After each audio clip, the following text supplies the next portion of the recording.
প্রিয় BA second সেমিস্টারের অনার্সের ছাত্রছাত্রীরা এবং তোমরা যারা জেনারেল নিয়ে পড়ছো তাদের জন্য আজকের এই ভিডিওটি গুরুত্বপূর্ণ। তোমরা থাম্বনেলে দেখেছো যে স্যার প্রশ্নপত্র প্রশ্নপত্র 2024 পলিটিক্যাল সায়েন্স প্রশ্নপত্র স্যার এখন কেন দিচ্ছেন। দেখো, প্রথমে প্রশ্নটি অ্যানালাইজ করব অনার্সের যাদের হয়ে গেছে, কিন্তু অ্যানালাইজ কেন করছি জেনারেল স্টুডেন্টদের জন্য এবং মাইনর স্টুডেন্টদের জন্য, যারা মাইনর পেপার পলিটিক্যাল সায়েন্স রয়েছে। কারণ তারা দেখলে বুঝতে পারবে যে অনার্সে কোন কোন প্রশ্নগুলো এসে গেছে, সেই প্রসপেক্টিভে তারা প্রিপারেশনগুলো করতে পারবে। ঠিক আছে, তাই জন্যই দেওয়া। তো ভালো করে শুনবে প্রশ্ন কী কী এসছে অনার্সে, যারা দেখোনি তারা দেখে নিও।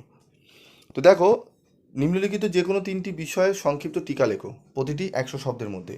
ভারতীয় স্বাধীনতা আইন 1947, ভারতের সংবিধানে উল্লেখিত মৌলিক দায়িত্বসমূহ। প্রশ্নটি কিন্তু আমি তোমাদের দিয়েছিলাম সাজেশনে, ঠিক আছে, দিয়েছিলাম। তারপর ভারতীয় সংবিধানে 356 নং ধারা এখানে এসছে। আমি তোমাদের এখানে দুটো মাত্র প্রশ্ন কমন এসছে, সুপ্রিম কোর্টের এলাকাটা দিয়েছিলাম এবং তোমাদের ভারতীয় সংবিধানে উল্লেখিত মৌলিক দায়িত্ব, এখান থেকে দুটো প্রশ্ন এসছে। এবং তোমাদের 356 নং ধারাটি দিয়েছিলাম, একটু ঘুরিয়ে বড় প্রশ্ন দিয়েছিলাম, তাই জন্য আমি এটাকে ধরছি না। দুটো এখান থেকে তোমাদের 5 নম্বরের কমন এসছে প্রশ্ন। তারপর দেখো তোমাদের 20 নম্বরের যে প্রশ্ন এসছে, একদম এটি কমন এসছে। তোমাদের কি এসছে? ভারতের সংবিধানের মূল বৈশিষ্ট্যগুলি বিস্তারিত রূপে বর্ণনা করো। এই বৈশিষ্ট্য কি প্রস্তাবনায় যথার্থভাবে প্রতিফলিত হয়েছে? ব্যাখ্যা করো। এটি এসছে তোমাদের, এটি দিয়েছিলাম আমি। ঠিক আছে, তারপর দেখো কেন্দ্র রাজ্যের মধ্যে আইনগত সম্পর্কটি বিশ্লেষণ করো।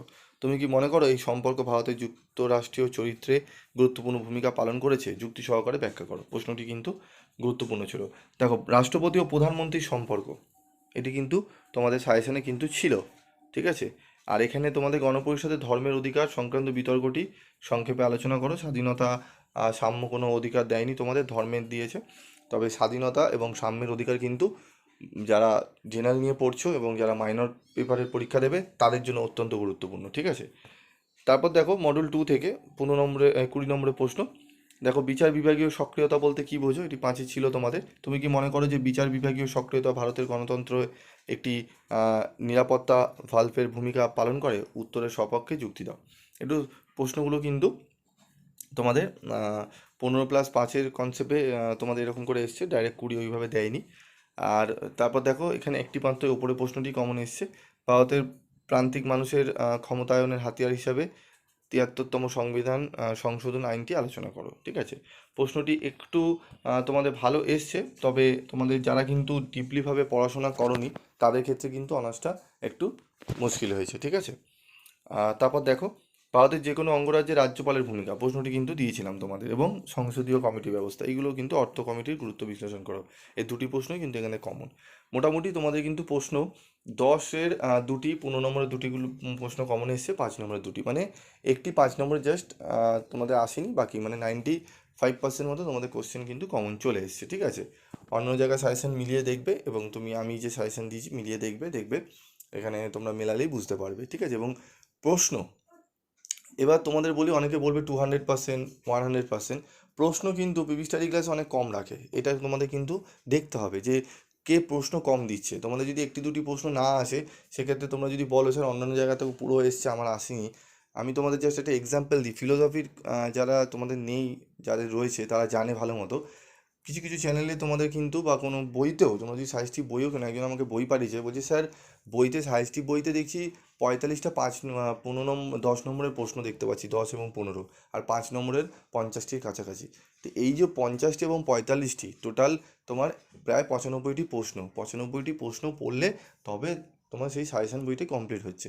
আবার কিছু চ্যানেলে বই রয়েছে মানে সাজেশন দিয়েছে সেই বই থেকেই পুরো হুবহু কপি করে দেওয়া, সেখানেও দেখছি 18টি 19টি 20টি প্রশ্ন এবং পিডিএফ স্টাডি মেটেরিয়ালে বাকি প্রশ্নগুলো দেওয়া রয়েছে।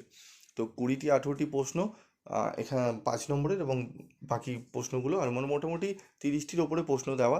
তো সেগুলো পড়লে অবভিয়াসলি তুমি বেশি পড়তে হবে তোমাকে। তো সেক্ষেত্রে আমি তোমাদের ওখানে দিয়েছি ফিলোসফিতে তোমাদের মানে মাত্র 15টি প্রশ্ন দিয়েছি, সব মিলিয়ে টোটাল 15টি মাত্র প্রশ্ন রেখেছি।